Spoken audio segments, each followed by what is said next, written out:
Kalaygo na mong Aba Elohim, ikaw ang Elohim sa among katigulangan. Elohim kani ang Elohim ni Abraham, Isaac ni Jacob. Ikaw ang Elohim sa katawhang matarong. Ikaw ang Elohim nga may dakong gugma og kalo.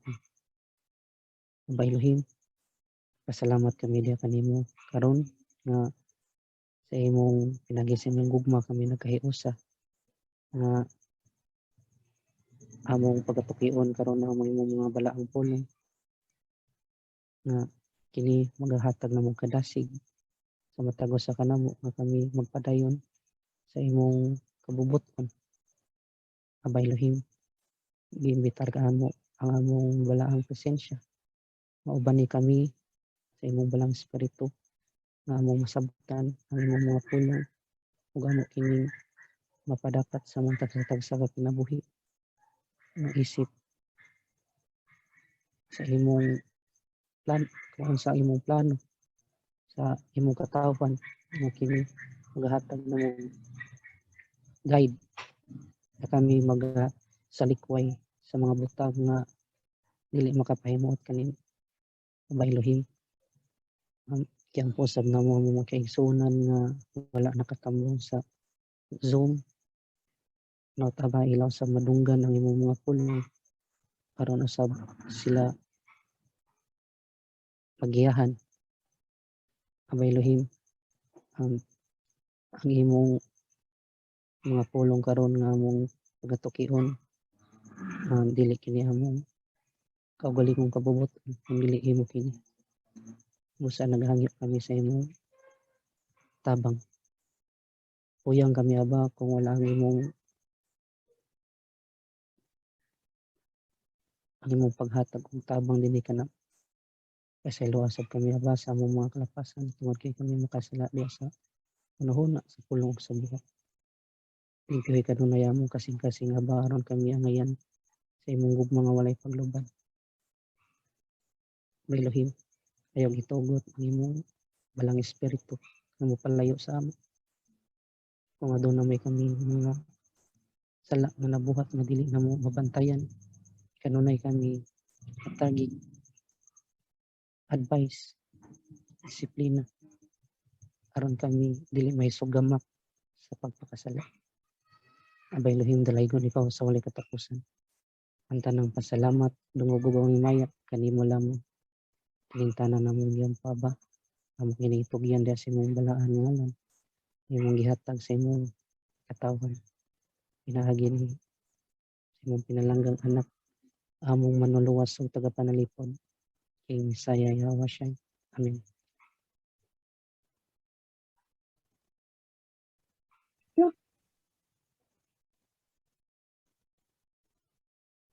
Hello? Amen. Yada. Amen, brad. Okay. Yada, brad. Madunggan ra ko ninyo mga igsoon. Clear, Start brad, na ta. clear.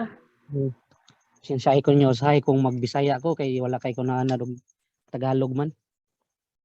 Pero akong paningkamutan nga mag Tagalog.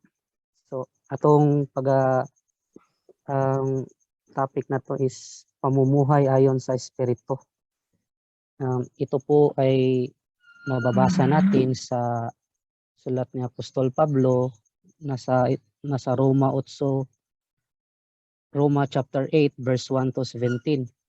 Pero bago po natin tatalakayin yan, unawain po muna natin kung ano ang espiritu. Alam naman natin yung ang espiritu ay ang Ama, at ang Ama ay siyang nagbibigay buhay sa atin.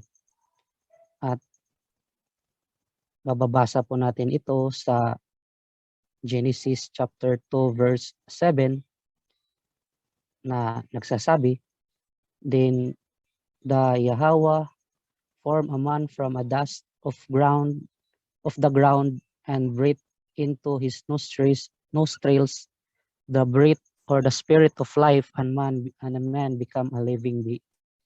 So ito yung spirit ay siyang nagbibigay buhay ng tao at yung espiritu ay siyang parte ng ating pagkatao na ibinahagi ng Elohim sa atin upang tayo ay maging mayroong connection at komunikasyon sa Kanya. So, ano ba talaga ang purpose ng Aba kung bakit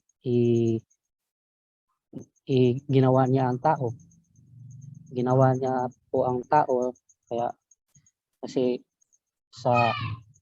during His creation, ang disenyo ng Aba talagang napakaganda kasi gusto ng Aba na tayo ay maging banal, magiging katulad niya, na magkaroon ng buhay na walang kamatayan sa kaparaanan niya at hindi sa kaparaanan ng tao. Nasira ito dahil nung ating unang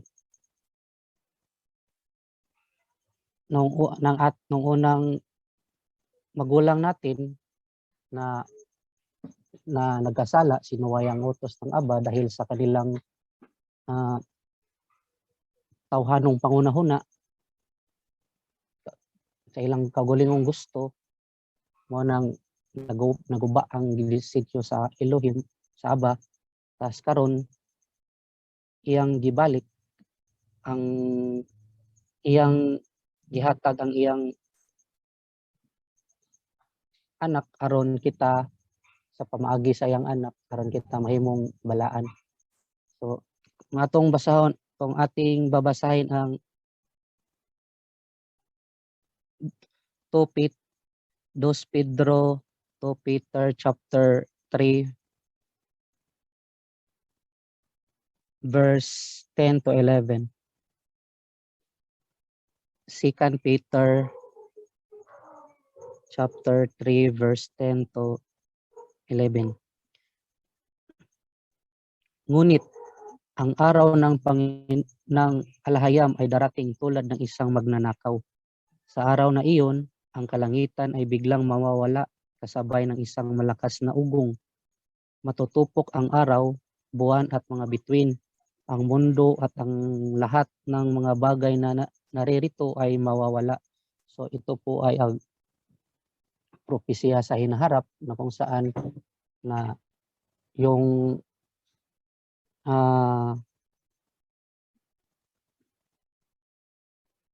na wala pong exempted sa pagdating ng mga huling araw dahil lahat po ay hahatulan dahil po sa ating mga tawhanong pagpakasala na atong nabuhat. Sa 11, at dahil ganito ang magiging wakas ng lahat ng bagay, mamuhay kayo ng may kabanalan at sikapin ninyong maging maka-Elohim. So aron kita mahimong balaan, itambagan kita na ay binigyan tayo ng advice na mamuhay tayo sa espiritu na kung saan na ang espiritu na kung saan ang katuruan o ang katotohanan na ibinigay ng Aba sa atin, yung salita niya, yung kautusan na dapat nating sundin.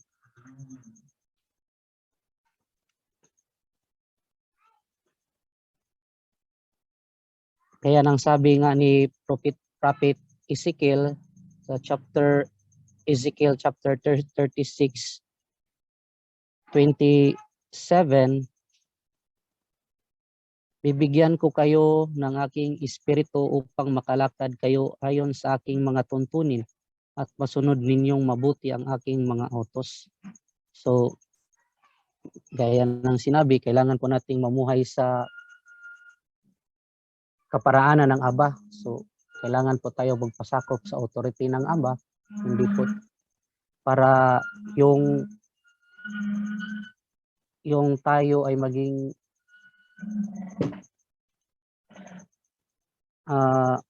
matuwid pag pag tayo po ay susunod sa kanyang mga inuutos, at yung Holy Spirit, bibigyan tayo ng Holy Spirit na na mag-guide sa atin na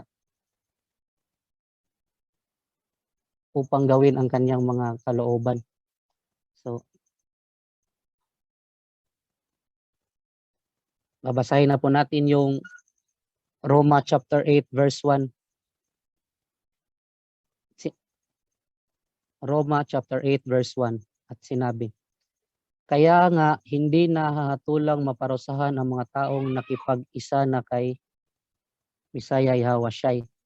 So, dito natin maintindihan na kung bakit sa kaparaanan ng Misaya na hindi tayo maparusahan o hindi tayo maparusahan sa ating mga pagkasala. So, dito natin maka-question ta ba kung nganong sa Misaya, nganong sa kaparaanan ng Misaya nga makalikay ta sa mga kanang silot. So, ating unawain kung ano talaga, bakit ipinadala ang Misaya, kung bakit siya ipinadala ng Ama dito sa mundo. Ano ang kaniyang misyon. So, babasahin po natin ang Matthew chapter 5 verse 17 to 19. Huwag ninyong akalaing na parito ako upang ipawalang bisa ang kautusan at ang mga propeta. Naparito ako hindi upang ipawalang bisa ang mga iyon, kundi upang tuparin.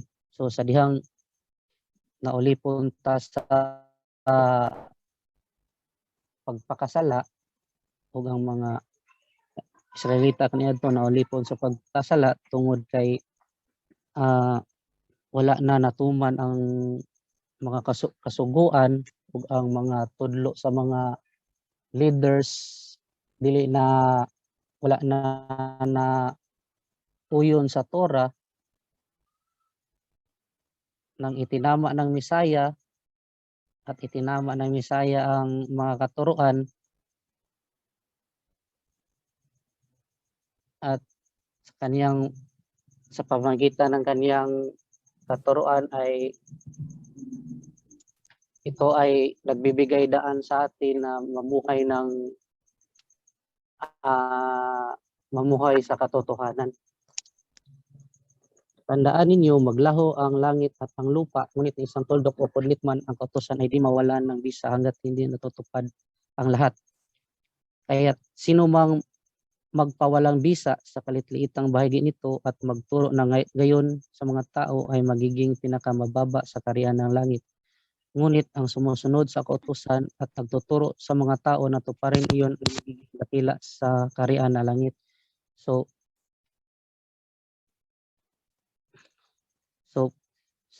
kung aron makaghiusa ta sa katuyuan sa espiritu, aron ang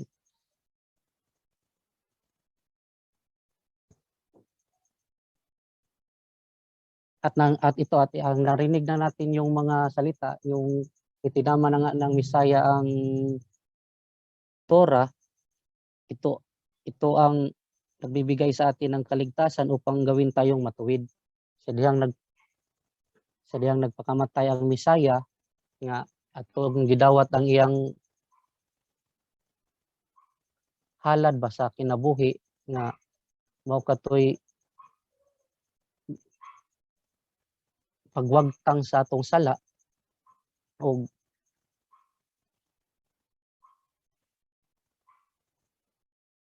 mao katoy nagpawagtang sa atong sala, og wala na kita na ulipon, wala na kita na under sa balaod kay tungod kay gihimo naman tang matarong sa Elohim sa Bisaya.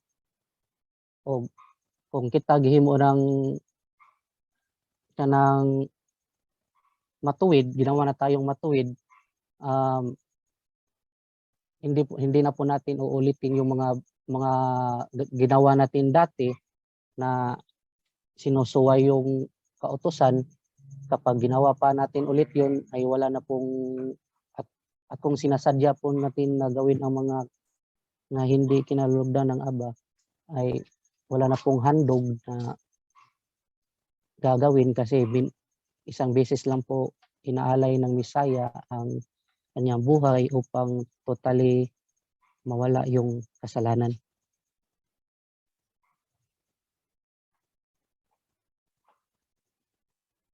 So, tingyo po tayo. Wala na ako sa kapangyarihan ng kasalanan at kamatayan sapagkat pinalaya na ako ng kapangyarihan ng Espiritong nagbibigay buhay sa pamamagitan ni Yahawasyai. So, dito sa verse 2, katong panahon nga si Apostol Pablo na naulipon pa siya sa pagpakasala nga nagtuo siya katong iyang gituoan nga kanang ang gitudlo sa mga leader sa mga Pariseo nga sakto to nga og tungod sa iyang gitudlo ba gamit ang balaod sa Torah nga nagtuo siya na-expect siya nga katong iyang gipabuhat sakto.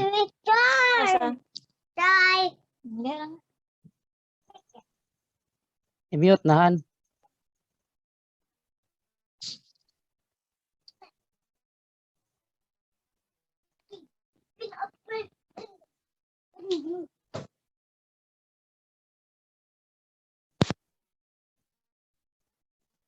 Nice.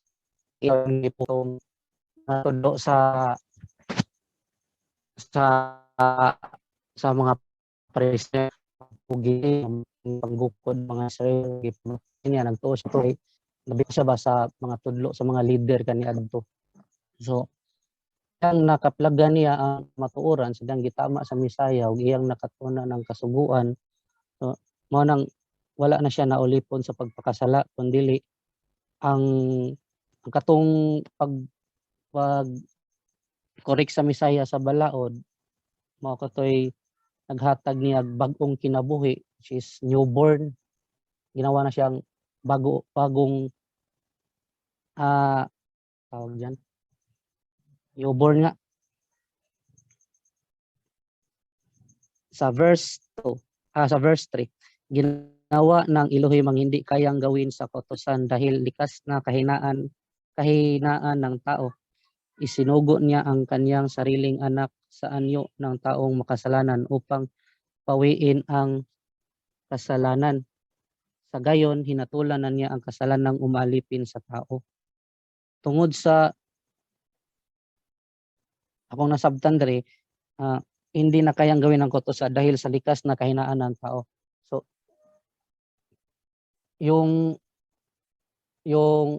si Aba nag-appoint siya ng mga pangulong pare, especially yung Levita na sila yung mga sila may katungdanan ba na maghimo sa mga sila gi-appoint sa Aba nga mao'y maghimo sa mga paghalad especially og kanang seremonyas sa pagpapas sa kanang sala. Sila ra mo'y naikatungod kanang mga high priest. Ang high priest naikatungod sa paghalad sa pagtabon sa sala sa wala pa nabot ang Misaya. Nya sa diyang ipatay nila ang high priest nga katong si Zacarias o ang gipulihan nila sa mga nag-appoint ang mga pangulong mga Hudyo didto nga og ilang kaugalingong pansariling desisyon na hindi na naayon sa kalooban ng Aba. Kaya nagdesisyon ng Aba na ipadala ang kaniyang anak upang may sa katuparan ang mga propesiya at maibalik ang tamang katuroan na hindi na na-practice ng mga Hudyo, upang yung para ang pagpakasala ba dili na mo padayon ba, motong padala niya yang anak, padala niya yang Misaya.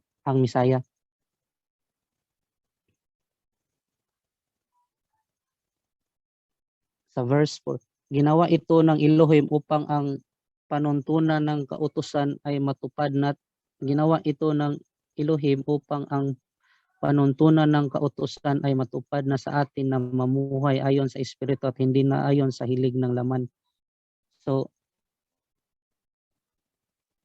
gibuhat to sa Aba para yung kanyang mga plano maging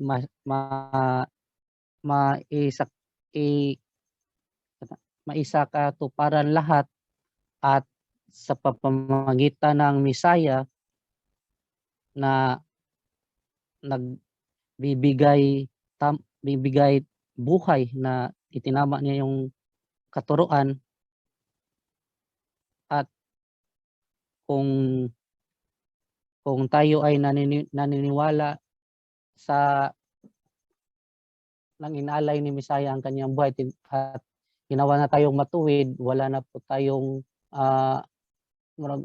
wala nay sana dili na ta makaunahuna og bubuhat pag dautan ba, pagpakasala, kay gihimo na matang matarong. Ang namumuhay ayon sa hilig ng laman ay walang pinapahalagahan kundi ang mga bagay na ukol sa laman. Ngunit ang mga namumuhay ayon sa Espiritu ay nagpapahalaga sa mga bagay na espiritual. Ang pagsunod sa hilig ng laman ay naghahatid sa kamatayan. Ngunit ang pagsunod sa Espiritu ay nagdudulot ng buhay at kapayapaan. Kaya nga, kapag sinusunod ng tao ang mga hilig ng laman, siya naging kaaway ng Elohim, sapagkat hindi niya sinusunod ang batas ng Elohim. At talaga namang hindi niya kayang sundin ito. At ang nabubuhay ayon sa hilig ng laman ay hindi maaring kalugdan ng Elohim. So, ato ma-differentiate kung unsa ang hilig na laman o tawhanong panghunahuna, o nganong dili nato nganong atong kanang biyaan ang mga tawhanong mga kailibgon ba, o magkinabuhi ta sa subay sa espirituanong panghunahuna. So, basahon ni natong Galacia 5:19. Dito natin ma-identify kung ano ang hilig sa laman at ang spiritual mindset. Hindi Galatia chapter 5 verse 19, hindi maikakaila ang mga hilig ng laman, pakiapid, kahalayan at kalaswaan, pagsamba sa Diyos-Diyusan, pangkukulam, pagkapuot sa isa't isa, pag-away, pagsisilos, pagkakagalit at kasakiman, pagkakampi at pagkakabaha-bahagi, pagkainggit, paglalasing, kalayawan at iba pang katulad nito. Muli kayong binalaan, ang gumawa ng mga ito ay hindi magkaroon ng bahagi sa kaharian ng Elohim. Sa na to sa Bisaya. Sayon kaayo pag-ila sa buhat sa tawhanong kinaiya, makita kini diha sa lawas nung nga hilawas, hugaw og hilas nga mga buhat, ingon man sa pagsimba sa mga Diyos og sa pagpamarang. Makita usab kini sa pagdinumtanay, pagbingkil-bingkil, sa kasina, sa kapungot, sa kahakog, sa pagkabahin-bahin, pagkamasinahon, pagpakapalahubog, pagka mapatuyangon sa lawas ng kaibog, ug uban pang mga butang nga sama niini. Busa pasidan-an ko kamo karon sama sa akong gihimo kaniadto. Ang magbuhat ni ining mga butang nga walay dapit sa gingarian sa Elohim. So diri na to masabtan mga igsoon nga kaning mga butang nga gidumtan gyud sa Aba nga dapat na tong likayan nga kung unsa man tong mga nga naanda na to nga nabuhat na tong kalapasan sa una, dili na to balikon og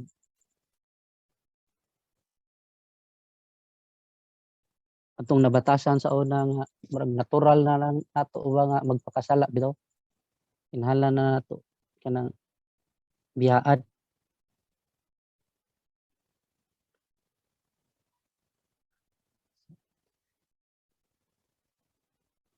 Continue sa 23 pag 22 apan ang espiritu naghatag og gugma, kalipay, kalinaw, pailob, kaluoy, kaayo ug pagkamatinud-anon, pagkamababsanon ug pagkamapinugnanon sa kaugalingon. Kining mga butang nga wala may supak sa bisan unsang balaod. So kung kita nagkinabuhi na subay sa kabubuton sa Elohim, dili na mag desisyon sa kaugalingon natong paagi, kundi kung mo desisyon tag mo takbang tag mga desisyon kinahanglan una ato i-konsulta ang iyang kasubuan kung kini ba nasubay sa iyang kasubuan. O dili pod pasabot nga kung naa na ta sa spiritual mindset nga gugma kay ang gisugot ang gigon diri nga naghatag og gugma, kalipay, kalinaw, pailob, kaloy. Pasabot ba nga puro na lang pod kung kay tawagan ni dili pasabot nga sa example niya kanang nga dili ta kay bawo masuko bitaw nga gisugot ta gugma niya dito kay bawo dili na ta kay bawo masuko, dili pod na siya sakto kay dapat kay ang gugma mo god kung ano siya kanang napaka malawak na usapin, napaka broad. So kailangan nating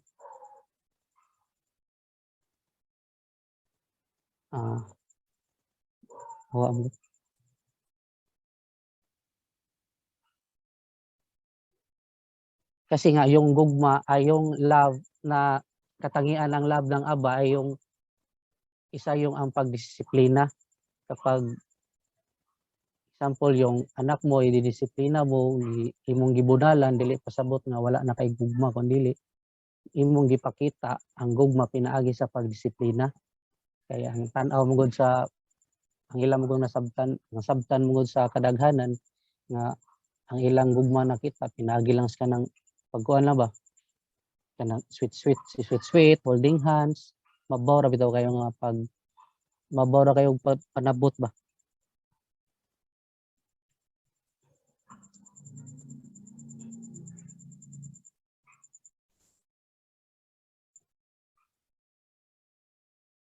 So tingyo ta sa 9. Apan wala na kamo maginabuhi nga minanduan sa tawhanong kiniya kundili sa espiritu kung tinuod mang ugaling Tagalog. Ngunit hindi na kayo namumuhay ayon sa laman kundi ayon sa espiritu. Sa katunayan na natili na sa inyo ang espiritu ng Elohim. Kung wala sa isang tao ang espiritu ni Yahawasyai, hindi kay Yahawasyai ang taong iyon. So kung dili nato tumanon ang mga kasuguan nga gitama ni Saya, so dili ta matawag nga naiusa kita niya kay ang sama sa kong giingon nga ang pag-ani sa Misaya mo ang pagtuman sa kasuguan o kung kita usab nga nituo nga ang iyang mga gipangtudlo nga mao toy nagluwas nato nga gibag-o ta ug dapat ta nga iusa diha kaniya. Itong basaho ng John 14:21, ang tumatanggap sa mga utos ko at tumutupad nito ang siyang umiibig sa akin. Ang umiibig sa akin ay ibigin ng Ama. Iibigin ko rin siya at ako'y lubusang magpakilala sa kanya. So, kung atong gitong dawaton na to ang Misaya sa tibok na tong sa atong yung nga naay gugma ba. So,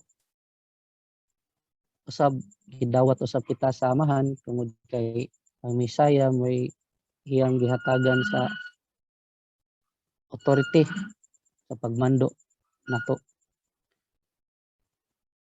pinaagi sa iyang mga kasuguan.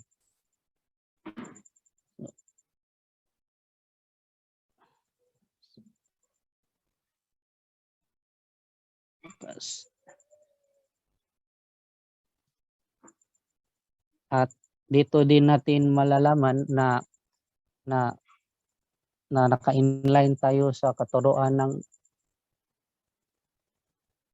Misaya kung na hindi natin maiwasan na yung meron yung mga taong lumalait sa atin. Hindi natin maiwasan na may mangkukutya sa atin na kaya natin ginawa itong mga kautusan na to. At kaya nga sabi ni sa Lucas 21:17-19, papupuutan kayo ng lahat dahil sa pagsunod sa akin. Ngunit hindi kayo malalagasan kahit isang hibla ng buhok. Sa inyong pagtitiis ay maliligtas ninyo ang inyong buhay. So,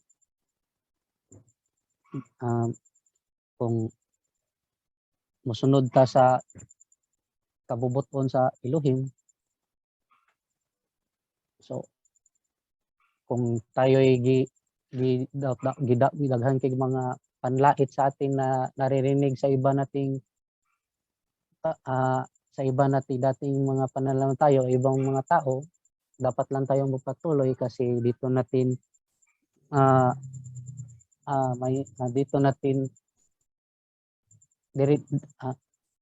masabtan na to ba? Diha na to masabtan ba nga naka-inline gid sa sayang katuruan, sayang katuluan kay sa kaniya sa katong sa panahon ng Misaya ng kaniyang itinuturo ang Torah, nilalait siya ng kaniyang sariling kadugo, pero nagpapatuloy lang siya sa kaniyang ginagawa.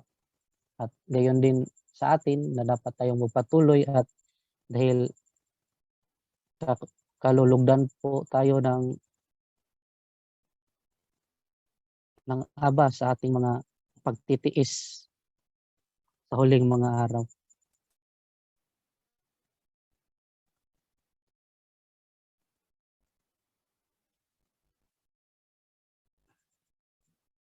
Okay.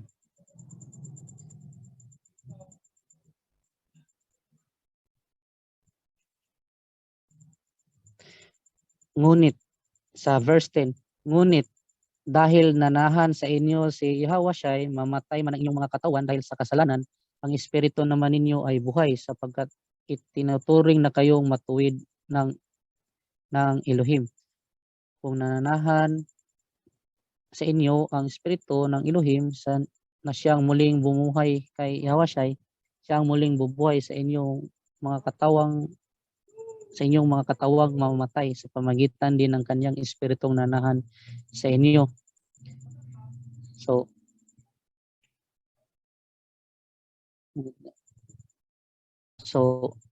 kaning kung mamatay man na atong lawas karon, kay kita na sayod nga ang bayad sa sala o ang kamatayon tungod sa atong pagpakasala gamit ang atong lawas nung kining physical na to kung mamatay man pero ang atong espiritu ang atong pagtuo nga magbuhat ta sa kabubuton sa ilalim nga maoy iyang tan-awon nga ikaw sa matarong, ikaw ay matuwid. O kita nasayod nga ang atong kung nagsubay ta sa espiritu sa kabubuton sa ilalim ang espiritu nato mo'y nagahatag na to kinabuhi nga kung kita nagsubay sa iyang kabubuton ug ang espiritu dili kini mamatay kung kita nakighiusa niya ug sa maabot nga panahon mao kini ang giingon diya sa katong sa pinadiyag 9:6 man siguro na nga katong mga tao nga namatay tungod sa pagsangyaw sa iyang kasuguan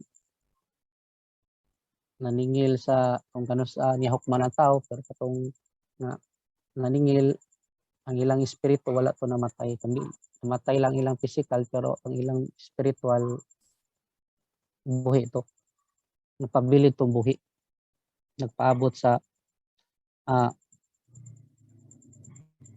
kanang pangako saad nga ihatag sa Elohim. Mga kapatid, hindi na tayo alipin ng likas ng hilig na laman kaya hindi na tayo dapat mamumuhay ayon sa katawang makalaman sapagkat mamatay kayo kung namumuhay kayo sa katawang makalaman. Ngunit kung pinatay ninyo sa pamamagitan ng Espiritu ang mga gawa ng katawang makalaman, mabubuhay kayo. So, kinahanglan patyo na to mga igsuon kung unsa tong mga nasabtan na to sa una ba nga sa atong pagpanabot sa una nga gitudlo sa mga nasayop nga natong pagpanabot sa kasulatan o kung karon ato ang isulob ang bagong kamatuoran nga gipadayag sa Bisaya totally erase murag computer ba nga kinahanglan nato i-reformat ang atong kinahanglan i-reformat ang computer kay tungod kay kung masudlan og naay virus nakasulod nya kung ang virus mo yung makasulod makaguba mao kini hinungdan nga maguba ang sistema sa ka computer nga hinay-hinay pakyo ng application o kung maguba na ang kung magpadayon ang virus diya sa computer so posibleng maguba ang computer so posible mausab kita nga katong kung magpadayon tong katong nahibaluan sa una nga nga sayop nya dili na to isolve ang nga I mean gibag-o na ta diyon atong usbon gihapon ang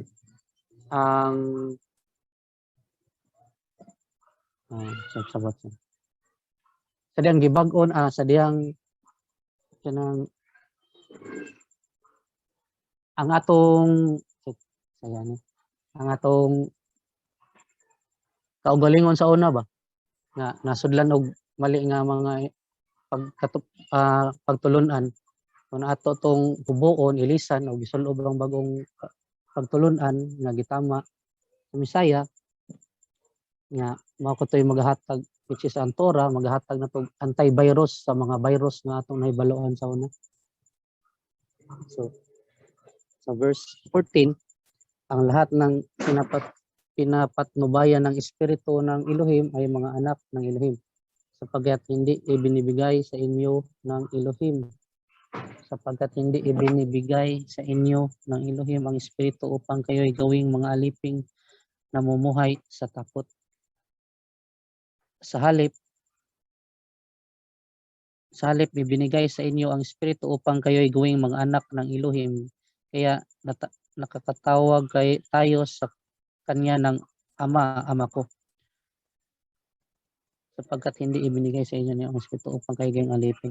So, ang panabot mangod nila aning ang ilang manggong nasabtan sa kasuguan, kay kung mutuman kasuguan, mahadlok sila kay kung makaibaw sila sa kamatuoran, mahadlok sila nga makasala sila. So nagtuo sila nga gibuhat ang kasuguan aron na maulipon sila, pero hindi ginawa ng Aba ang kautusan upang maging alipin tayo. Ginawa po ang kautusan para proteksyonan po tayo. Like for example, kung kaya sa batas ng tao kaya ginawa ang human rights para po sa mga taong inosente, yung mga taong ina-abuse. At para sa mga taong gumagawa ng mga kasalanan, pag example yung mga inosenteng tao pinatay nila, tapos pag na may taong pumatay, example lang to, yung mga taong pinatay nila yung mga inosenteng tao, tas walang kalaban-laban, at yung mga taong pumatay mayayaman, at yung pinatay ay kanang pobre kay ba? Dayon gamiton ang balaod, diha magamit ang balaod sa human rights sa mga pobre kayo nga tao nga wala gyud kasukol, kay kasi nga para sa kanilang katungod ba nga tagaan og hustisya ba. Kasi hindi ito, kasi ang nahitabo mangod nga ang human rights kay gigamit sa mga gipaymuslan ba, murag gigamit sa mga kanang gipaymuslan bitaw kaning si tawag gani insa mo na pa-explain.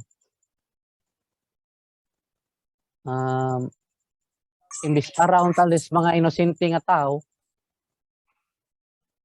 nga proteksyonan ang mga inosente, kaning human rights ang balaod gigamit nayon sa mga daotan, imbis katong mga tao nga example nga gipamatay og mga drugs, imbis gipatag bisag angayan to silang patyon tungod kay nagbuhat man sila kanang malaw-ay ba, dili tarong ilang gibuhat. So meaning to say wala sila katungod nga mogamit sa human rights, kay nganuman kay dili man tarong ang ilang gibuhat.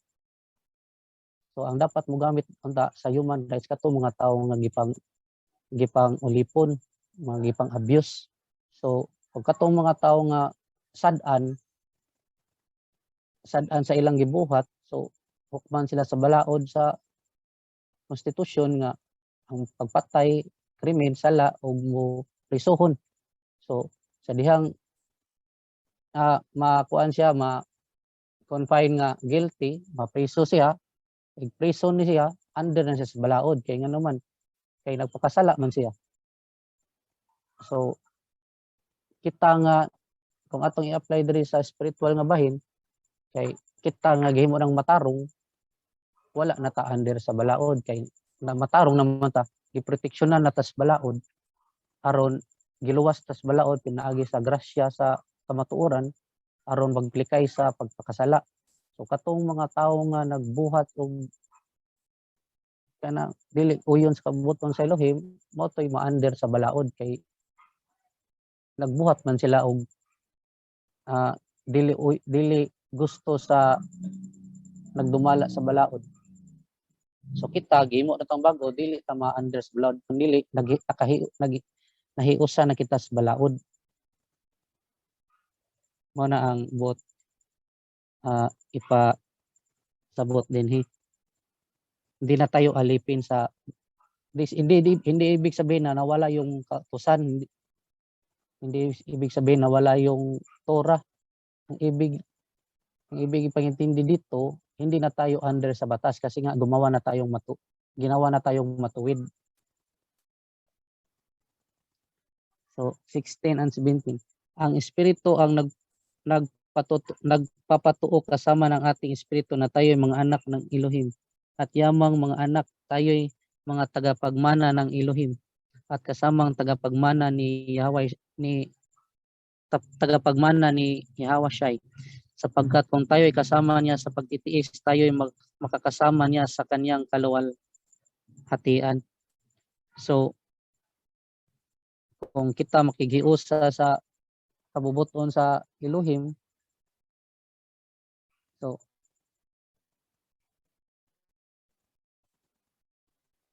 kung atong sundon ang iyang mga balaod, automatic nga na ay panalangin nga moabot sa atua. O usab kung kita wala na to gibuhat ba nga dili na to ibutang sa atong unahon nga gibuhat ni nato ang balaod tungod kay nag-apasta sa ganti sa gihatag sa Elohim. Kung dili gibuhat niya ang ato ning gibuhat ang balaod tungod kay nahigugma ta sa Elohim nga bisan ganig wala pa iyang reward nga gihatag kung nato lang masabtan sa pagsunod pa lang sa kung sundon lang nato yung balaod ba nga magtuman ta, example lang kay bawtang ang baboy makadaot o sadyang atong gisunod automatic nadawat na nato ang palayan kay nga naman nakaibaw man ta nga katong baboy nga di makaayo sa atong lawas.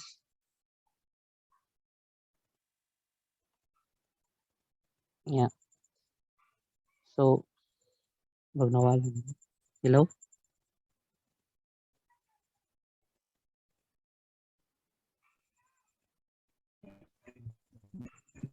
Hello? Brad, clear pa ka, Brad. Yes, Brad. Tungog pa ka, Brad. Yes. 17. Madawat na to kini uban kang Misaya, makaambit kita sa iyang pagantos, makaambit usab kita sa himaya. So ang atong makuhang leksyon diri mga igsoon nga base sa akong nasabtan na kita kinahanglang magkinabuhi subay sa espirituhanong pangunahuna dili ang atong kaugalingong gusto mo ay matuman kun dili magpasakop ta sa aba aron kita kahimutan sa aba kung kay wala man tay lain kat gustong katuyon kundi ang nga gusto man ta nga mahimong matarong. So kinahanglan ta nga gamit ang iyang kasuguan, pinaagi sa iyang kasuguan kita magagiyan mao ni magagiyan nato ug hatag nato kalinaw gugma ug ato kining mapadayag sa uban ang atong nakatunan para sab sila aduna po'y kuan ba napod sila kanang makashare pod ta ba sa atong kanang nakatunan ba nga nabago atong kinabuhi pinaagi sa pagsunod sa kasuguan sa atong Abay Elohim. So maor siguro to ang igsoon no nasabtan rin niyo murag medyo libog.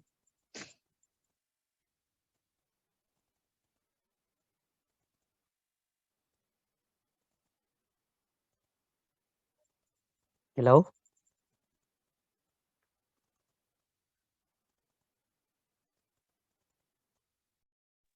Hello, okay ra po. Okay ra, bro. Hello? Gandong mo Hello, ko bro? Oh. Dungog raman. Nadungog po. Sige, salamat kayo mga igsoon sa pagpaminaw. Nanginaot ko na masabtan rin niyo. Say, lisod kog Tagalog lagi, wa jud ko na ana kig Tagalog. Okay ra.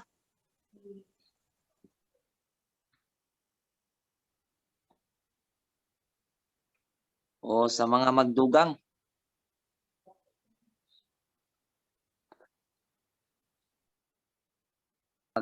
Lahat po, magandang gabi po sa inyong lahat.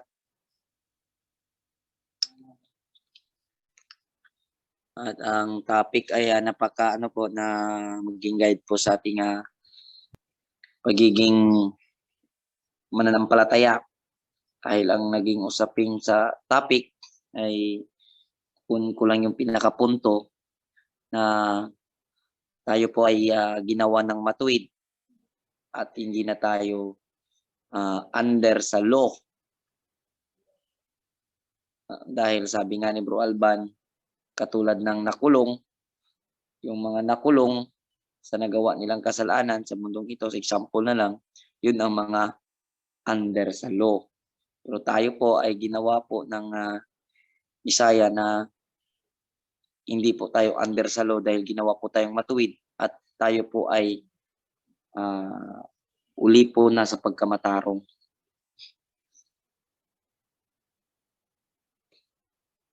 Salamat po sa ating lahat, sa mga nakinig at nawa po ay tumatagos po sa ating bawat sarili yung naging topic na kung saan yun naman talaga ang dapat nating gawin na ma-maintain natin yung ating sitwasyon bilang nakatanggap ng kaligtasan o pagpapala na kung saan grasya na kung tayo ay niligtas at hindi na tayo under sa kasalanan o sa batas ng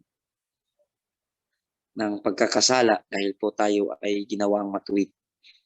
O sa mga magdadagdag po sa naging topic, welcome po. At kung sino man yung magtatanong po.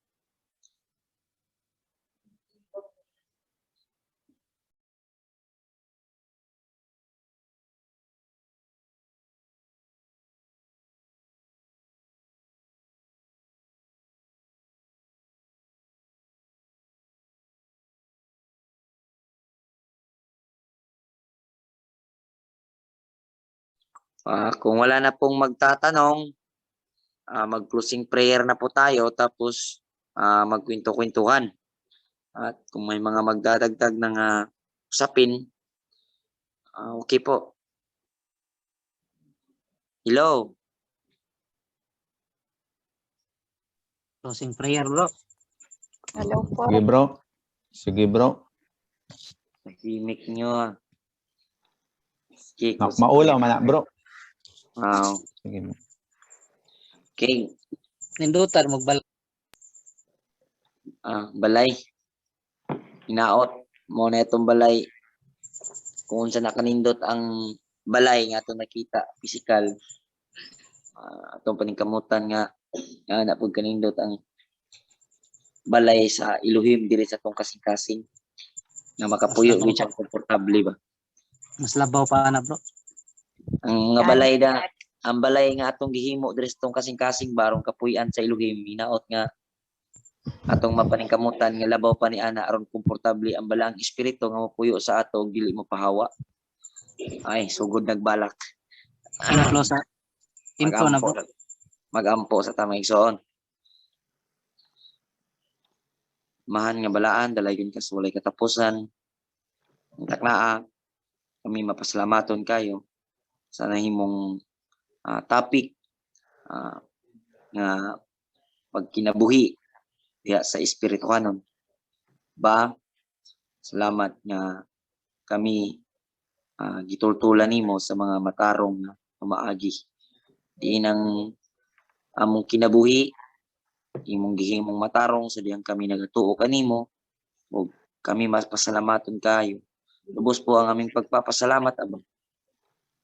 Kaya ang aming buhay ay aming pong inaalay po sa iyo, Aba. At ikaw na po ang magmaneho upang kami po ay hindi mapapahamak. At ang bawat mga mananampalataya po na nandito ay nawa po ay mai-guide mo po kami, lahat po kami, ng sa ganun po ay patuloy na kalugod-lugod kami sa iyong harapan. At ang bawat isa sa amin ay magkaroon po ng yung extraordinaryong pagmamahalan na kung saan bigkisin mo ng iyong pag-ibig at pagkakaunawaan ng sa ganun po ay kami po ay manatiling matatag sa kahit anumang mangyari sa hinaharap. At nawa po kami ay diringgin niyo po ang aming mga pinanalangin sa iyo. At yung nakakabubuti po para sa amin ang kiniling po namin. Kaya ikaw na po ang bahala na magbigay sa mga pangangailangan ng bawat nandirito, sa bawat mga mananampalataya. At isitol mo po ang mga damdamin at ang mga pag-iisip, lilinawin mo po at yung mga desisyon ay gabayan mo po mga desisyon namin sa buhay nang sa gayon kami po ay pagpatuloy na makapagbigay sa iyo ng kalugod-lugod na mga gawa. Kaya po patnubayan mo ang bawat desisyon na aming gagawin at mga plano upang kami po ay patuloy na magpupuri, magsasamba at magdadakila sa iyong banal na pangalan. Lahat ng ito ay aming ipaubaya sa iyo. Papapasalamat, pagpupuri, pagsamba, tanging sa iyo lamang sa nag-iisang dakilang banal mong pangalan na ibinigay mo sa amin. Na Misaya Yahweh Shai HaMashiach. Amen. Amen. Amen. Amen. Amen. Amen. Amen. Amen, amen.